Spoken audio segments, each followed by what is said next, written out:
हमारे राज्य के विधायकों को ठंड से डर लगता है। जी हां, नमस्कार, मैं हूं पंकज और आप देख रहे हैं पेन पॉइंट। उत्तराखंड का बजट सत्र जो फरवरी के आखिरी सप्ताह में प्रस्तावित है, इसका आयोजन गैरसैंण स्थित भरारीसैंण विधानसभा परिसर में होना है, क्योंकि पिछले साल भी धामी सरकार ने 13 मार्च से गैरसैंण में ही बजट सत्र का आयोजन किया था।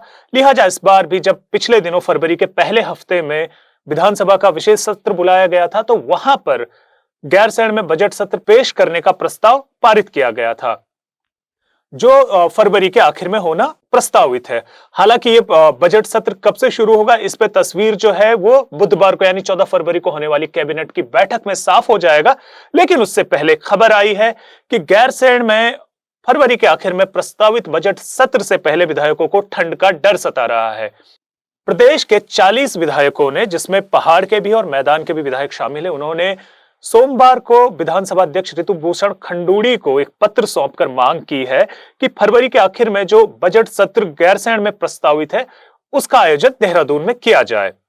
जी हां, पिछली बार त्रिवेंद्र रावत सरकार ने गैरसैंण को ग्रीष्मकालीन राजधानी का दर्जा दिया था, लेकिन उससे पहले 2004 से गैरसैंण में हर साल कुछ दिनों के विधानसभा सत्र के आयोजन की रस्म अदायगी की जाती है, क्योंकि गैरसैंण जन भावनाओं की राजधानी थी। जब राज्य निर्माण का आंदोलन चल रहा था, तो इसके साथ मांग थी कि राजधानी को गैरसैंण में बनाया जाए, क्योंकि गैरसैंण राज्य के बीचों बीच तो स्थित है ही, साथ ही साथ एक पर्वतीय राज्य की जो कल्पना की गई थी, उस कल्पना की राजधानी गैरसैंण ही थी। सरकार ने इसे फिलहाल ग्रीष्मकालीन राजधानी घोषित कर दिया है। इसके साथ ही यहां 2014 से हर साल औसतन 3 दिन के सत्र का आयोजन किया जाता है। पिछले साल 13 फरवरी को जब धामी सरकार ने बजट सत्र गैरसैंण में पेश करने का फैसला लिया, तो यह बजट सत्र की जो लंबा अवधि थी वो करीब करीब 6 दिन प्रस्तावित थी, लेकिन 3 दिन में ही सारा काम धाम समेट के धामी सरकार जो है गैरसैंण से वापस देहरादून लौट आई और 3 दिन में ही सत्र समाप्त कर दिया गया। इससे पहले के मुख्यमंत्रियों का भी रिकॉर्ड इसी तरह का है। गैरसैंण में अब तक 9 सालों में गैरसैंण में सिर्फ 30 दिन का ही विधानसभा सत्र चल सका, यानी औसतन हर साल 3 दिन का। तो इस बार भी सरकार की योजना है कि बजट सत्र जो है वो गैरसैंण में आयोजित किया जाए और राज्य का जो बजट है वो गैरसैंण में पेश किया जाए। लेकिन इसके लिए जो तिथि है वो फरवरी के आखिरी सप्ताह को प्रस्तावित है, क्योंकि उम्मीद जताई जा रही है कि मार्च के दूसरे हफ्ते तक लोकसभा चुनाव का कार्यक्रम घोषित हो जाएगा।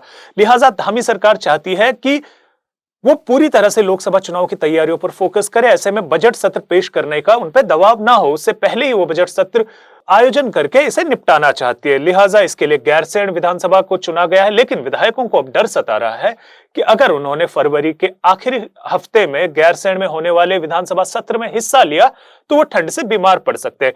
इसी की मांग को लेकर उन्होंने विधानसभा अध्यक्ष से मुलाकात की, उन्हें एक पत्र सौंपा और मांग की है कि गैरसैंण में फिलहाल ऐसी कोई व्यवस्थाएं नहीं है जो उन्हें ठंड से बचा सके। साथ ही साथ फिलहाल वहां विधायकों के लिए और अधिकारियों के लिए रहने की व्यवस्था तो है, पर साथ में जाने वाले हजारों कर्मचारियों के लिए अभी ऐसी कोई व्यवस्था नहीं है। लिहाजा ठंड को ध्यान में रखते हुए विधानसभा का जो बजट सत्र है ये देहरादून में ही आयोजित किया जाए। विधायकों का यह भी सुझाव है कि गैरसैंण में अगर सत्र आयोजित ही करना है तो उसे ग्रीष्मकाल में किया जाए, यानी ग्रीष्मकालीन जो सत्र है वो गैरसैंण में आयोजित किया जाए। तो फिलहाल हमारे राज्य के विधायकों को ठंड से डर लग रहा है, इसलिए वो गैरसैंण जाने से कतरा रहे हैं। आखिरी फैसला धामी सरकार को लेना है, जिसके लिए 14 फरवरी यानी कल बुधवार को कैबिनेट का आयोजन किया गया। इस कैबिनेट में ही तय किया जाएगा कि कब से बजट सत्र शुरू किया जाएगा, कितने दिन का होगा और कहां आयोजित किया जाएगा। आपको प्रस्तुति कैसी लगी, आप हमें जरूर बताइए। मेरे साथ कैमरे के पीछे मेरे साथी योगेंद्र थे। आप हमारे इस वीडियो को लाइक कीजिए, शेयर कीजिए, हमारे चैनल को सब्सक्राइब कीजिए और महत्वपूर्ण लेखों, इतिहास, राजनीति और अलग अलग विषयों से जुड़े लेखों के लिए हमारे वेबसाइट penpoint.in पर चहलकदमी करते रहिए। नमस्कार।